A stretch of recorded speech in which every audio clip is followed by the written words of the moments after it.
ଆଜ୍ଞା ମତେ ପୁଣି ଏବେ ସେ ଇମ୍ୟୁନୋଡକ୍ ସେଇ ଯୋଉ ଲିଭୋଡକ୍ ସେ ଯୋଉ ସେ ଅର୍ଥୋଡକ୍ 3ଟା ଆଣି ଦେଇଛନ୍ତି ଏବେ 4-5 ଦିନ ହେଲା କଣ୍ଟିନ୍ୟୁ କରୁଛି। ଆଚ୍ଛା ସେ ତ ହଁ ସାଙ୍ଗେ ସାଙ୍ଗେ କ୍ଲିୟର ହୁଏନି 15 ଦିନ ପରେ ଜଣା ପଡିବ। ହଁ 15 ଦିନ ପରେ ଜଣା ପଡିବ। ବହୁତ କଷ୍ଟ ପାଇଲେ ମୁଁ ଜମା ସକାଳୁ ଉଠିକି କାମ କରିପାରେନି ପୁରା ଅଣ୍ଟା କାମି ହେଇଯାଇଥାଏ। ଆଉ ବହୁତ ଆମର ଏପଟରେ ବହୁତ ଲୋକ ରେଜଲ୍ଟ ଦଉଛି ଭଲ। ହଁ ନା ଏପଟେ ବି ଆମର ବହୁତ ଚାଲିଛି ଏଠି ଏପଟେ ଦହିଲେ ମୁଁ ସେଇଟା ବି ୟୁଜ କରୁଛି ମୁଁ ଜାଣିଛି ଏଟା କ୍ଲିୟର ପୁରା। ହଁ ସେଇ ଆପଣ ଆସିଡ୍ ପ୍ରେସ୍ ର ପାଇଲ୍ସ ପାଇଁ। ଓହୋ ଆପଣ ଯୋଉଟା କହୁଛନ୍ତି ଏଇଟା ହଁ ସେଇ ଆସିଡ୍ ପ୍ରେସ୍ ର କମ୍ପାନୀର ହଁ ଏଇ ଆସିଡ୍ ପ୍ରେସ୍ ର ପୁରା ପାରାଲିସିସ୍ ହାର୍ଟ ସବୁ ଭଲ ହେଇଯାଉଛି ଅଧିକାଂଶଙ୍କର। ପିଲାପିଲି ଯାହାର ବି ହଉନଥିବ ହବ ଏଇଟା ଏଇ ରେଜଲ୍ଟ ଟା ଆମେ 18 ମସିହାରୁ ୟୁଜ କଲୁଣି ନା ଏଇ ମେଡିସିନ। ଆଜ୍ଞା ଆଜ୍ଞା ଆମର ଏପଟ ବହୁତ ଲୋକ ଭଲ ହଉଛନ୍ତି। ମୁଁ ସେଇଥିପାଇଁ କହୁଥିଲି ନା ସେ ଜଣେ ଭଲ ହଉଛନ୍ତି ପରା ରେଜଲ୍ଟ ଭଲ ଅଛି ୟାର। ଆଜ୍ଞା ମୋର କାଶ ପରା ଭଲ ହେଇଗଲା ମୁଁ ପୁରା ଇଏ କ୍ଲିୟର ହେଇଗଲା ଆଉ କାଶ ମୋର ଆଉ କାଶ ହୁଏନି। ଆଜ୍ଞା ଅବଶ୍ୟ ମୁଁ ଖାଇ ନଥିଲି ଏବେ ସେ ପାଟି କଲେ ଯେ କହିଲେ ବୟସ ହଉଛି ଇମ୍ୟୁନିଟି ପାୱାର ଟା କମି କମି ଯାଉଛି ହଁ ନା ଆଉ ଥରେ ଖାଇଦେ କହିକି ସେ ଆଣି ଆସିଡ୍ ପ୍ରେସ୍ ଆମ ଏପଟ ବି ଜୋରସୋର ଚାଲିଛି ସେଇ ଆମର ଏଇ ପାଖ ଜଣେ 15 ଦିନ ତାର ପାରାଲିସିସ୍ ଖାଉଥିଲା ତ ଆଜ୍ଞା ସେ ତାର କମିଗଲା ବୋଲିକି ମୁଁ ସେଇଠି ମୁଁ ନାଇଁ ଭାଉଜ ନା ଏଟା ପ୍ରକୃତରେ ରେଜଲ୍ଟ ଭଲ। ଭଲ ରେଜଲ୍ଟ କାହିଁକି ନା ଦଉଛି। ଆମେ ଆଉ ଏତେ କଣ୍ଟାକ୍ଟରେ ନାହୁଁ କାହିଁକି ନା ମୁଁ ଖାଇଲି ମୋର ଭଲ ହେଇଗଲା ବେଳେ ମୁଁ ଛାଡିଦେଲି। ଆଜ୍ଞା ଏଟା ବି ମୁଁ ଅଣ୍ଟାର ଯନ୍ତ୍ରଣା ଏତେ ପାଉଥିଲି ମୁଁ ଜାଣି ପାରୁନଥିଲି ସିଏ ନିଜେ କହିଲେ ଆଜ୍ଞା ତାଙ୍କର ବି ଗୋଡ ଅଣ୍ଟା ବହୁତ ଟାଣୁଥିଲା ଡକ୍ଟର ପାଖରେ ବହୁତ ଡକ୍ଟର ପାଖରେ ଦେଖେଇଛନ୍ତି। ଏଇ ଆଜ୍ଞା ଯୋଉ ଡାଇବେଟିସ ଯୋଗୁରୁ ଆଜ୍ଞା ସେଠୁ ତାପରେ ତାଙ୍କୁ ସେଇ ଯୋଉ ଆସିଡ୍ ପ୍ରେସ୍ ର କହିଲେ ଆପଣ ଖାଉନାହାନ୍ତି ଅର୍ଥୋଡକ୍ ଖାଆନ୍ତୁ ଆଉ ଯୋଉ କଣ ଗୋଟେ 2ଟା ମିଶେଇକି ଖାଇବାକୁ ପଡେ ଶିରା ପ୍ରସିରା ହଁ ଗୁଡାକ ଠିକ ହବା ପାଇଁ ମୋ ପାଖରେ ବି ଅଛି। ଇମ୍ୟୁନୋଡକ୍ ନା ଇମ୍ୟୁନୋଡକ୍ ନୁହେଁ ଇମ୍ୟୁନୋଡକ୍ ଟା ତ ଥଣ୍ଡା ରୋଗ ପାଇଁ। ଆଜ୍ଞା ସେଟା କେତେଟା ରୋଗ ପାଇଁ ଅଛି ଇମ୍ୟୁନୋଡକ୍ ଖାଲି ଗୋଟେ ରୋଗ ପାଇଁ ନୁହେଁ କେତେଟା ରୋଗ ହୁଁ ପାଇଁ। ରୁହନ୍ତୁ ମୁଁ ଦେଖିକି କହୁଛି ମତେ 2ଟା ବି ଆଣି ଦେଇଛନ୍ତି ସେଇଟାରୁ ଏଇଟା ହେଲା ଥଣ୍ଡର ପ୍ଲାସ। ହଁ ଥଣ୍ଡର ହଁ ସେଇଟାକ ଶିରା ପ୍ରସିରା ଗୁଡାକ ଠିକ ଚାଲେ ଅର୍ଥୋଡକ୍ ଆଉ ଥଣ୍ଡର ପ୍ଲସ୍ ମିଶେଇକି ଶୀତ ଦିନ ଟା ଖାଇଲେ ଆଜ୍ଞା ଏଇଟାକ ଯୋଉ ଏଇ ପେନ୍ ଟା ଆଣ୍ଠୁ ଅଣ୍ଟା ଯନ୍ତ୍ରଣା ଯୋଉଗୁଡାକ ସେଗୁଡା କମିଯିବ। ଆଜ୍ଞା ପୁରା ଭଲ ହେଇଯିବ ଆଙ୍କର ପୁରା ତାମାନେ ଏତେ ଡକ୍ଟର ପୁରା ଟେଷ୍ଟ କରିକି ସେ କହିଲା ଆଙ୍କର ପୁରା ବ୍ଲଡ ସାର୍କୁଲେସନ ଟା ବି କମି ଯାଉଛି। ଆଜ୍ଞା ମତେ ବହୁତ ଭୟ ଲାଗିଲା ମୁଁ କହିଲି ବ୍ଲଡ ସର୍କୁଲେସନ କମିଗଲା ମାତ୍ରେ ତ ଅସୁବିଧା ନା। ବ୍ଲଡ ସର୍କୁଲେସନ ଟା ବଡିର ଅକ୍ସିଜେନ ଟା ପୁରା ଫ୍ରି ରହିକି ଭଲ ହେଇକି ଚାଲିଲେ ଦେହଟା ହୁଁ ଭଲ। ହୁଁ ସେଇଟା ଯୋଉ ବ୍ଲଡ ଅଟକିଯିବ ସେଇଠି ଟ୍ୟୁମର ହେଇଯାଉଛି ଇଏ ହଉଛି ସିଏ ହଉଛି। ଚୌଧୁରୀ ଡକ୍ଟର ଆମେ ତ ତାଙ୍କ ପାଖ ଦେଖୁ ନା। ଆଜ୍ଞା ସେ କହିଲେ ଯେ ଛାଡନ୍ତି ଏଇ ଯୋଉ ଇଏ ଗୁଡାକ କୋଉ ରୋଗ ପାଇଁ କଣ କୋଉଟାକ ଆମେ ଭଲ ଭାବରେ ତାମାନେ ସେଟାକ ସେମାନେ ବୁଝାନ୍ତି ମିଟିଂ ଫିଟିଙ୍ଗ ହୁଏ ସବୁ। ଆଜ୍ଞା ସେଗୁଡାକୁ ବୁଝାନ୍ତି। ଆଜ୍ଞା ଏଇପରି ଜଣଙ୍କର ଜଣେ ଟିଚର ଆଜ୍ଞା ସିଏ ପୁରା ତାମାନେ ପୁରା ଦିଲ୍ଲୀ ଭେଲୋର ତାମାନେ ସବୁଆଡେ ସେ ଫରେନ କୁ ବି ଯାଇଛନ୍ତି। ଆଜ୍ଞା ତାଙ୍କର ତାନେ ପୁରା ଦେହଟା ଅକାମି ହେଇଯାଉଥିଲା। ଆଜ୍ଞା ହାତ ଗୋଡ ଯୋଉ ଅଣ୍ଟା ପିଠି ତାମାନେ ସବୁ ଅକାମି ହେଇଯାଉଥିଲା। ଆଜ୍ଞା ତାର ବୋନ ପୁରା ବାଙ୍କି ଯାଉଥିଲା। ଆଜ୍ଞା ସିଏ 3 ବର୍ଷ ଡ୍ୟୁଟି କରିନାହାନ୍ତି। ଆଜ୍ଞା ତାଙ୍କୁ ଚାକିରିରୁ ବାହାର କରିପାରୁନାହାନ୍ତି ଏମିତିକା ଅବସ୍ଥା କଣ କରିବେ।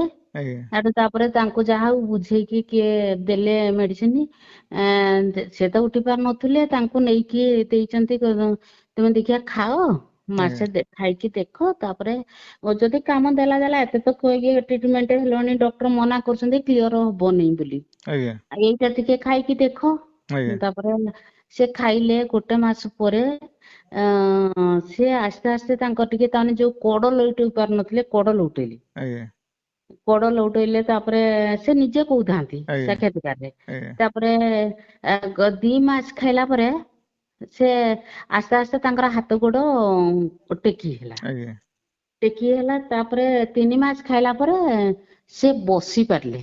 ଆଜ୍ଞା ଉଠିକି ବସି ପାରିଲେ। ଆଜ୍ଞା ତାପରେ 4 ମାସ ଖାଇଲା ପରେ ସେ ଯୋଉ ଆସ୍ତେ ଆସ୍ତେ ଷ୍ଟେପ ଉଠେଇଲେ। ଆଜ୍ଞା ଷ୍ଟେପ ଉଠେଇଲେ ତାପରେ ତ ତାଙ୍କର 6 ମାସ ଭିତରେ ପୁରା ତାମାନେ ତାଙ୍କ ସେ ଚଲା ବୁଲା ଡ୍ୟୁଟି କରିପାରିଲେ 6 ମାସ ଭିତରେ।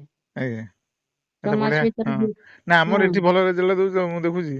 ନା ସେଇଥିପାଇଁ 6 ମୁଁ ମାସ ଟିକେ ଭିତରେ ସେ ଡ୍ୟୁଟି କରିପାରିଲେ ସେ ନିଜେ କହୁଥାନ୍ତି, କହିଲେ ଆଜ୍ଞା ମୁଁ ବହୁତ ପଇସା ଖର୍ଚ୍ଚ କରିଛି, ମୋର ଆଉ ବଞ୍ଚିବାର ଆଶା ନଥିଲା, ଆଉ ମତେ ତ ନେଇଯାଆନ୍ତି ଖାଲି ଟେକିକି, ମୋର କିଛି ତ ଚଳେ ନାହିଁ, ଆଜ୍ଞା ଆଉ ଏଇ ମେଡିସିନରେ ମୁଁ ସୁସ୍ଥ ହେଇଛି। ହଁ ହଁ, ମୁଁ 18 ମସିହାରୁ ପରା 19 ମସିହାରୁ ଖାଇଲି, ମୋର 19 ମସିହାରେ ଯାଇକି ମୋର ଜାଣିଛନ୍ତି ନା ପୁଅ ହେଲା 2004 ରୁ ମୋର କାଶ ଥିଲା, ଆଜ୍ଞା ଜାଣିଥିବେ। ଆଜ୍ଞା ତାହେଲେ ମୁଁ କେତେ ବର୍ଷ କଷ୍ଟ ପାଇଛି।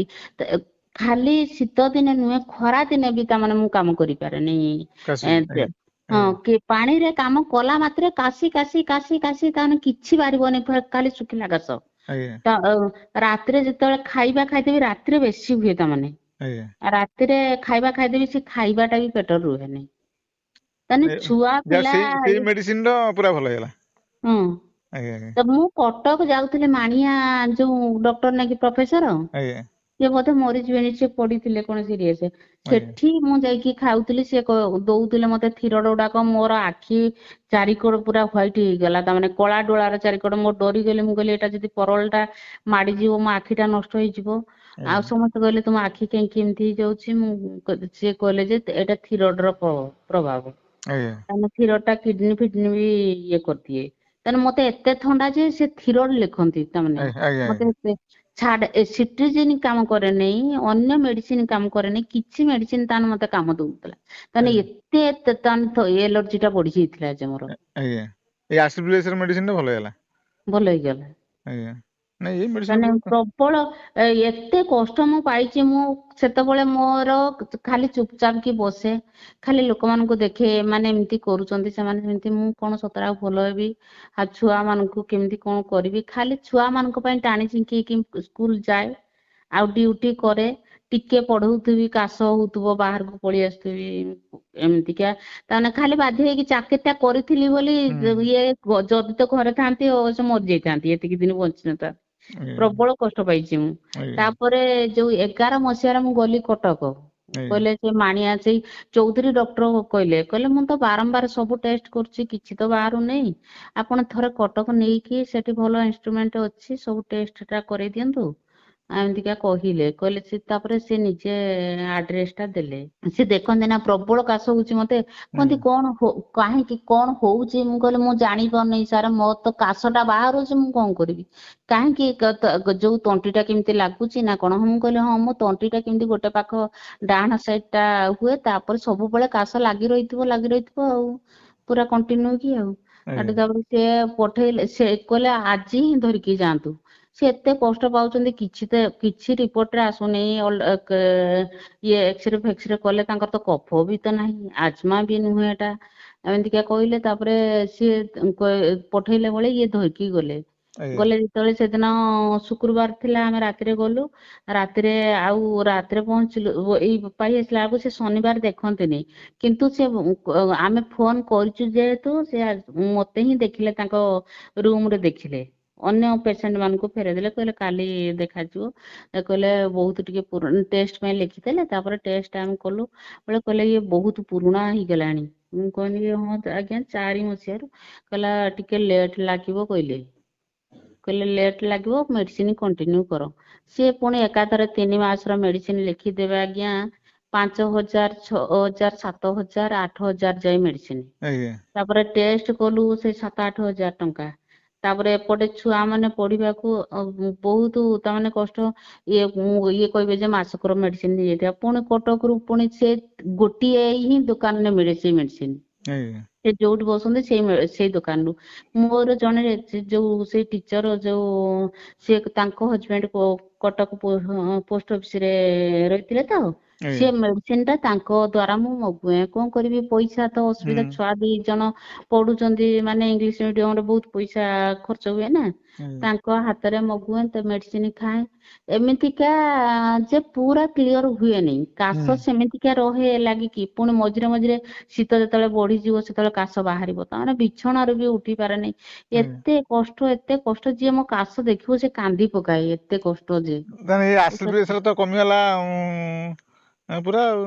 ହଁ ସେଇଟା ହୁଁ ତାପରେ ଯୋଉ ପୁରା ଏମିତିକା କଷ୍ଟ ପାଇ ପାଇକା କହିଲେ ହାଲଟା କାହିଁକି ତା ପାଖକୁ ଯାଉଛୁ ମୁଁ କହିଲି ଯାହା ହେଲେ ତ ଟିକେ ହେଲେ କଷ୍ଟ ଟା କମୁଛି ନା ନାଇଁ ଆଜ୍ଞା ଏତେ ପ୍ରବଳ ତାମାନେ ମୁଁ ତ ତାନେ ଝାଳ ଗୋଟା ହେଇଯାଏ ତାନେ ଏତେ କାଶେ ଯେ ତାନେ ଝାଳ ପ୍ରବଳ ଆଜ୍ଞା ଏତେ ତାନେ ମୋର ନିଶ୍ୱାସ ପ୍ରଶ୍ୱାସ ନବା ପାଇଁ ବି କଷ୍ଟ ହୁଏ ଆଜ୍ଞା ଏତେ କାଶ ହୁଏ ଯେ ଯେତେବେଳେ ବାହାରିବ ସେତେବେଳେ ଆଉ ମୁଁ କାହାକୁ ଆଉ ଦେଖେନି ମୁଁ ତ ଖାଇପାରେନି ପେଟ ଛାତି ପୁରା ବଥା ହେଇଯିବ ଏମିତିକା ସେଠୁ ତାପରେ ଯାହା ହଉ ସେଇ ମେଡିସିନରେ ସିଏ କହିଲେ ଯେ ଏଇଟା ପ୍ରକୃତରେ ଏସିଡିଟି ଆଉ ଇଏ କଫ ମିଶିକି କାଶଟା ହଉଛି ଏଇଟା ଥଣ୍ଡା କାଶ ନୁହେଁ ଆଜ୍ଞା କହିଲେ ସେ କହିଲେ ଏଇଟା ଏସିଡିଟି ଟା ସେ ବାହାର କରିଦବ ଆଉ କଫ ଯୋଉଠି ଯାହା ଅଛି ଶିରା ପ୍ରଶିରାରୁ ସବୁ ବାହାର କରିଦବ ଆପଣ ଖାଇକି ଦେଖନ୍ତୁ ଖାଲି 15 ଦିନ ଦେଖନ୍ତୁ ମୁଁ ହୁଁ ଖାଇଲି ମତେ ଯାହା ହଉ ସୁସ୍ଥ ହେଇଗଲି ଭଗବାନଙ୍କର ଆଶୀର୍ବାଦ ଥିଲା ନାଇଁ ଏଇ ପାଇଲ୍ସ ପାଇଁ ଖାଆନ୍ତୁ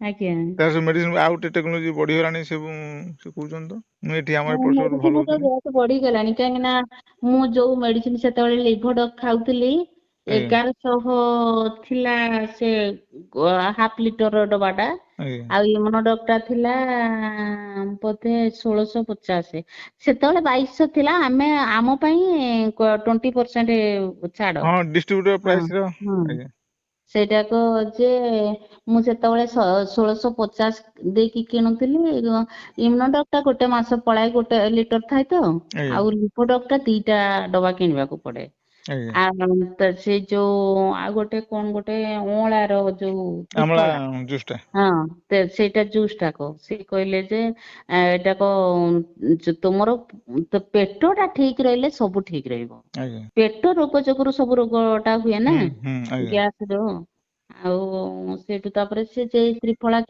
ଇଏଟା ଲିକୁଇଡଟା ବି ମୁଁ ଖାଉଥିଲି ମୋର ତ ଭଲ ହେଇଗଲା ବେଳେ ମୁଁ ସବୁ ଛାଡିଦେଲି ଆଉ କିଛି ଖାଇଲିନି ତାପରେ ତ ମୋର ପାଇଲ୍ସ ଫାଇଲ୍ସ ଇଏ ନଥିଲା ଏଇ ଯୋଉ ମଝିରେ ଟିକେ ଆମର ଡିଷ୍ଟରବାନ୍ସ ହେଇଯାଇଥିଲା ସେଇଥିରେ ମୁଁ ଟେନସନ ନଇଲି ଖିଆ ପିଆ ଛାଡିଦେଲି ଏଇ ଯୋଉ ଯେ ସେଇଟାରେ ମୋର ବାହାରିଲା ଆଉ ଥରେ ପାଇଲ୍ସ ଟା ଆଉ ବହୁତ ଦିନର ପାଇଲ୍ସ ଟା ବାହାରିଲା ଆଉ